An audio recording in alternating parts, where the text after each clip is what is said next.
Tonight I'm joined by Ireland's busiest and best clairvoyant and medium, Bernie Stokes. Bernie, lovely to meet you. The third time to see your show. I was blown away. Oh, thank you. I'm never sure if I'm on the cynic side or the non-cynic side. And sometimes while you're talking, I'm thinking, I'm on the cynic side. And then again, like tonight, when you were talking to the people that were sitting beside us, I'm not on the cynic side. I truly understand that because, until you get a reading, the cynic side won't go away. But when you get that reading, you'll go, wow, I actually believe now, because you'll understand who's came for you. And, everybody out there, I have a lot of cynics, and in this, workhorse there is, you come up against a lot, and true to them, like myself, I can be a cynic too if I don't believe in something, but until they're shown and proven differently, well then, there'll be no cynics. When you were talking tonight, I noticed you getting emotional. Now, I know it was cold in the room as well, so I wasn't sure if you were cold, emotional. No, it can be emotional because it's the spirit that's coming to me. So they're showing me their trauma of what has happened. So I'm seeing someone with wounds to the head. I'm seeing someone that's head is capsized. I just really, really see. And when you're saying I get cold, always expresses that when they feel a ghost over them or like that, it shivers. Or someone running over them is like, oh God, it's really eerie in here. That's exactly. Yeah. So does the temperature drops. Like if you place your hands up like that now, you feel spirit. You feel like a heaviness and a tingle, and then just a fresh air on your hands. I don't know what I'm feeling. Really? So you can feel that breeze on I your can't hand. feel a breeze on my hand. Okay, but I just thought that was just in here. Okay, you're going to freak me out now. I'm sorry. Do you ever get scared? To be honest, I'm 15 years working and have seen spirits since I'm 5, so at this day and age, no. The only reason I get scared would be not to help people, and when I get scared in a sense, if I see a spirit that comes true and I know the spirit want to come true and they're showing me danger and they're showing me things, that's when I kind of get scared. I have to share this with a lot of people, and people in my profession, listen, there's Egypts out there and there's people that are gammon on, and at the end of the day, I wouldn't be still going 15 years later if I told a pack of lies. And I really, really, truly, 100%, nothing to be afraid of. If anything, I'm protected by what I do because I help so many also. And is this a family gift, or it is a family gift? So my daughter has it also, and my grandmother, who died there 2 years ago, my granddad is his mother, as they used in the old days, called them witches. Yeah. And she'd say that people used to knock at the door, and she'd say, "Oh no, watch this and watch that," and she was very, very psychic. And how do I put it? I have done so much. I'm trying to write a book at the minute, but I've done so much in my life that I'd love not only 10-20 minutes with you, but to I've climbed, raised 3,700 for Laurel in Sunshine House, climbed Croagh I fell down and smashed my face. No, seriously, I said, why am I a good person when bad happens? Yeah. But I feel someone said, but so had Mother Teresa a horrible life. Yeah. And you see, when I cancel a reading, people think, it's not that spirit, sometimes, if I go up to that tonight and I can't go in, I have a headache, I have a pain in my head, I'm feeling sick, it's because of the energy that would be there. So when I have to cancel, I wake up and I'm not well, that means that something is happening that I'm not meant to be giving readings that day. Yeah. People think I just cancel automatically. That I want to sit at home. But it's just, you get a lot of people angry, and I understand that because you're messing them about. But I'll give you one little example. I had a girl ring me, and she rang me for a good couple of weeks, and I answered her phone call. I remember at Mum's back garden, and she said, "Bernie, I'm waiting ages, can you see me?" And she said, "Listen, if you can't get to see me," I said, "Listen, I don't know what it is, I had to cancel you 3 times, I don't know what, something's going to happen." And she said, "Bernie, listen, do I go with my husband or do I go for the other man? I just need a decision." So I talked her around. I didn't know anything else. She never explained anything else. So less than a year later, I go to a house party of her family. Now, they never said nothing, but she's in the funeral home, in the church. She took her life because I could not get to her. Oh my God. So she's over there, and her family brought me and said, Bernie, she didn't know, but we have you tonight, is she okay? And I done just the amount of things that have happened in house parties, and the stories is unbelievable. That is scary. And do you think it's something you're always going to have? Always, yeah. Always. Listen, I've tried to, like, I have my own family to worry about. When I get sick and I get a little bit kind of saying, how can I go and fix someone else's problems when I've my own problems to fix? So when I'm not mentally right, I can't work. Yeah. When I'm not physically right, I can't not work, because you need to be really, you know, but people, I'll go home now and I will leave all that behind me now. Yeah. But I've learned listen, a chef can only give you the knowledge on the recipes cooking your dinner. Yeah. I can only give you the knowledge on the gift I've been given. Where you can't, and you will never understand. No. Well, I watched it quite intensely tonight.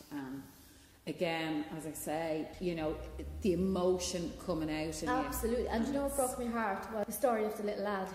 That, like, when I took that off the mic, which I'll never, and people say, I have a gift, and I know my gift I'm going to actually go back to your question and give you the proper answer to will I always have it. You will only have your gift if you don't share it with others and ruin other people's lives by their privacy. So I'm going 15 years on is because I don't talk about what I've said to you, what I've told on this. So you'll hear a story, you'll never hear a name. Yeah. And I think that's respect for them, because at the end of the day, God forbid, like I had a girl, brother took his life one time, and I knew the family, but every time his friends used to come to a show and he'd come through, but she'd text me, mailed me on Facebook and said, Bernie, listen, will you not bring him in anymore? It's not fair that our family aren't there. And I never did. But you see, when I tell you something, I'm going from into gangland, into then the guards, picking up bodies, helping people, tell them where they're, you know, I've gone and solved a lot of cases. I've held Amy Fitzgerald's clothes in my hands, her knickers, her shoes. Just people don't get, like, people would only come to a show, they don't see what goes on. And when you say you've helped the guards, did you have any success in helping the guards?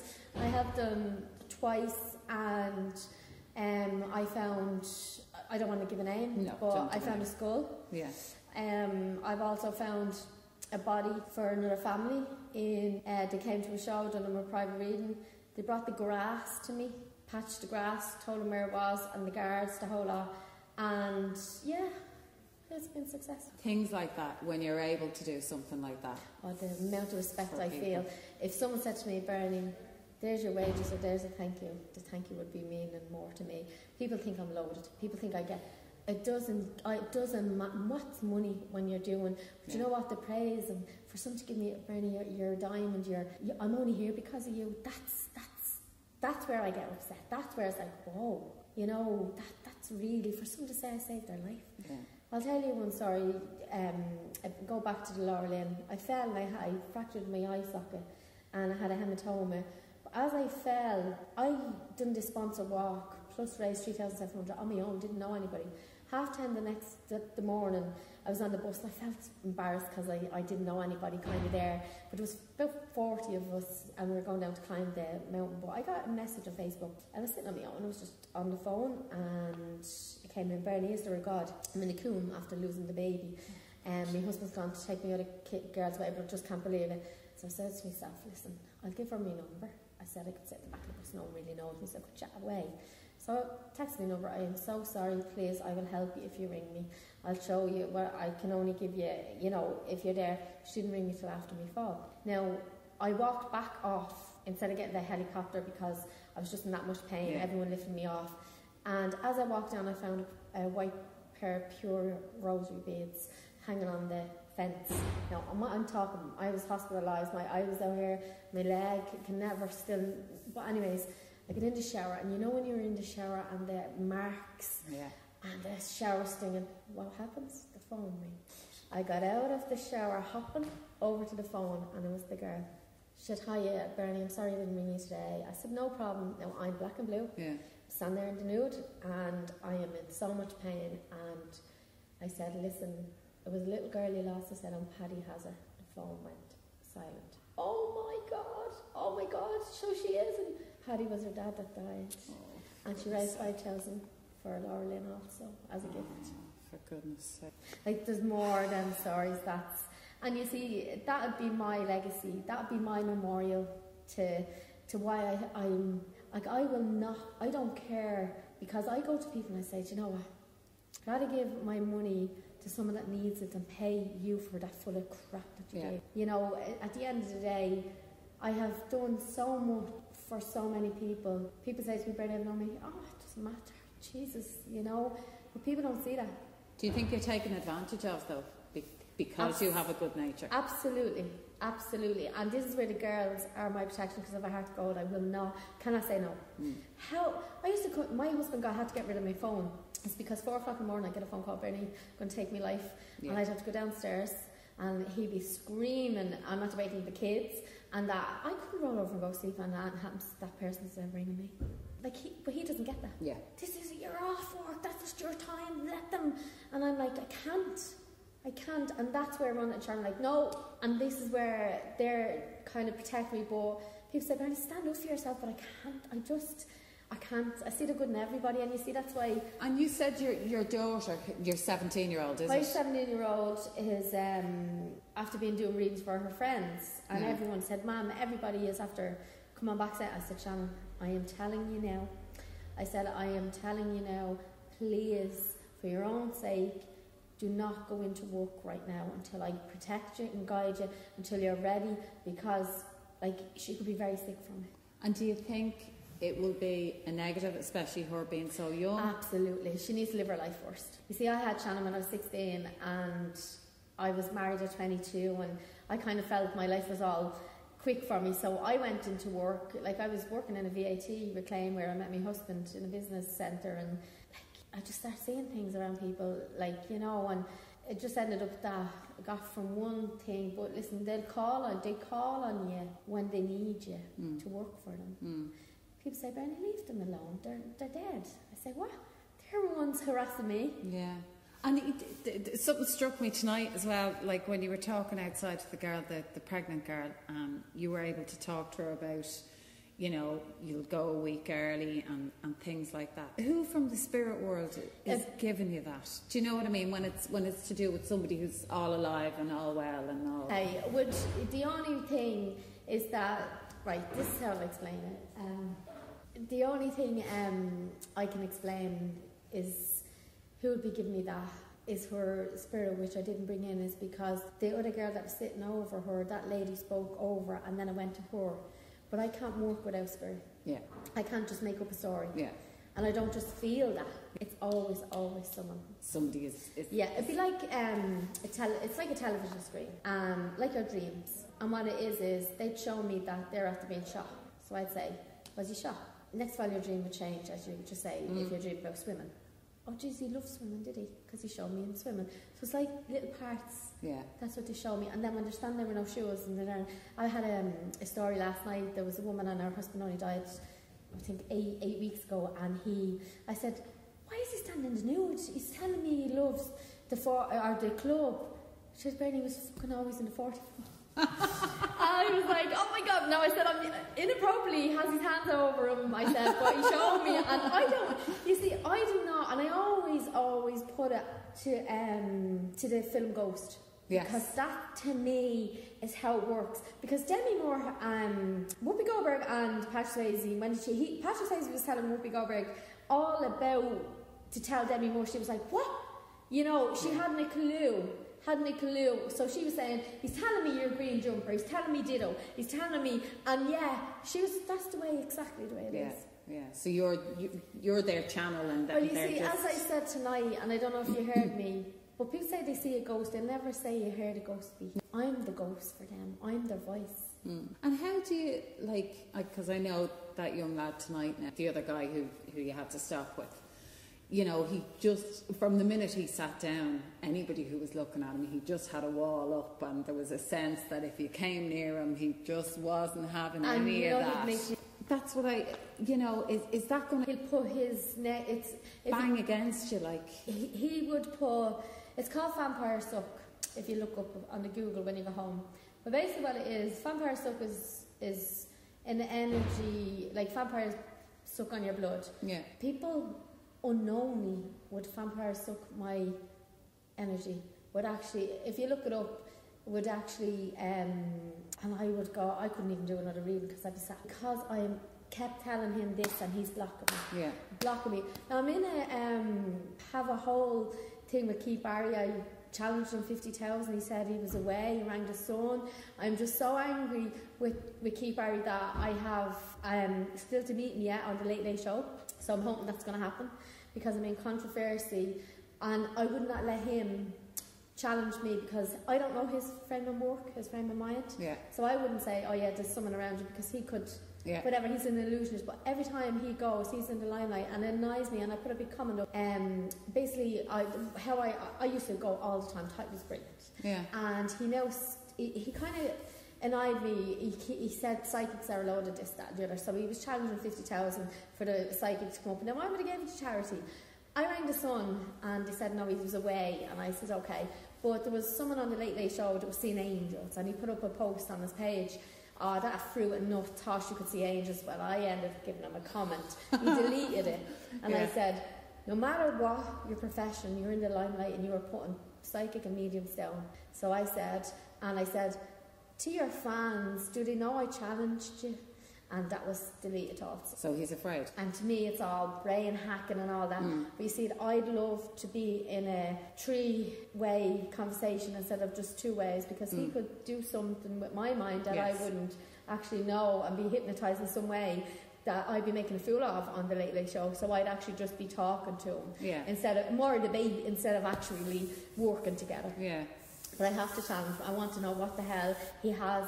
He has his gift. Yeah. I don't know about, he doesn't know about ours. Yeah. And do you think because he has his gift that he just totally dismisses yours? Absolutely. Out of hand? Because he can say he does the lotto numbers. He can say he does this. He said it's from him, it's not from dead people. Yeah. But his show is an illusionist show. Absolutely. But now he's doing readings also. Oh, okay. So I can do your reading, I can tell you this. You know, it's just, I brought Keith Barry up is because I wanted to give an example that people will always be cynic to what they do not know. Yeah. It's the fear of the unknown as well, isn't it? Absolutely. I brought somebody with me tonight who is the cynic, ultimate cynic. But I know, I don't know. I think he's a cynic. I think he would love if you, just say for instance, you were to go for a reading on your own, and you know he was at home or something. And you went home and said, did you say anything about me? Yeah. That's what really annoys me. Yeah. Because everybody I know, and it's funny, they never go. Yeah. It's crazy. Yeah. It's just, listen, it is the unknown that they fear. Yeah. And it's like, that's a load of, because they are afraid. Yeah. I've changed a lot of cynics into believing. And if I continue on doing that, well then, I want to just let everyone know, it's not about me, if I'm good or not. And I laugh because I know of a gift. But I want them to believe that their loved ones are with them. That's what I'm here for. It's not their stories. It's to know that their mum, their dad, their brother and sister, they're there. Have you ever, and I'll leave you with this one because I know you have to get going, you have to get home to kids and so on. Have you ever been in a situation where you have the spirits telling you something that you know if you give this information to the family, it's just going to break them? Have you ever been in a situation where you've gone into your own sort of moral dilemma where you're saying, okay, look, what do I do here? I know the spirit is here telling me to do this, but I can see the absolute effect it's going to have. I'm going to tell you, that was, for starting off, I used to, the spirit would tell me to say to them, and just as you say, you're going to leave me this, I'm going to leave you this. I went to a house up in Jobstown. I was only starting off doing readings, and girl was cynic, wasn't the word, was so rude. I was going to her home, I was running late, it was 9:30. I don't go around people's homes. People, you take their pictures away, and I'll get to your answer. But basically this is the whole thing. Went in and she sat down and I said, hiya, I'm Bernie, blah blah blah. She said, yeah, grand. I said, your dad is here. Yeah. What's his name? And I said, hang on, I'm just saying your dad is here. So I got his name. And I said, he's very worried about your daughter. I said, there's going to be, she's gone through a lot with her partner, John. Yeah, well, everyone does, don't they? I said, no, you have to listen to me. I said, he's on drugs and there's a lot of trouble. And her dad was so, and she's like, there's nothing wrong with them. And I start reflecting back and getting so upset. Thanks, Bernie, you better be right. You better be right. So basically, I said, I see a car crash in a red car. Are you fucking seeing my car in the garden? Are you seeing that red car in the garden crashed up? I was running late, so I missed the car, ran straight to the house, but there was a red car crashed up in the garden where her daughter had a crash, and I said, no. There's a red car, another red car going to be crashed, and your daughter's going to be very... Get out of my house. I was afraid of my life. I went home roaring, crying, couldn't walk for a week, right? And I swear, couldn't walk for 1 week. Christmas came, and she was still on my mind, and I rang her and I said, I just wanted to ask you, it's Bernie, I said, because I had her as my appointment, I said, I just wanted to ask you, how well? Bernie, I'm so sorry. My daughter's with me after a drug-reading boyfriend beat her up, and she had a crash on her car where her liver split, and her head split, and there was damage done to her liver, and she's paralysed from the waist down in the red car. And you see, now it's important to go ahead with what you believe, what they're telling you. Yeah, to get the message to them. Absolutely, because if I lie, and if I take that home with me, they will come back to me and say, Bernie, you should have told me that. Yeah. Wow, blown away. Ah, yeah. Yes. Yeah. It's all true fact. All true fact. Listen, Bernie, thanks a million. I really do. Absolute pleasure. Totally appreciate it.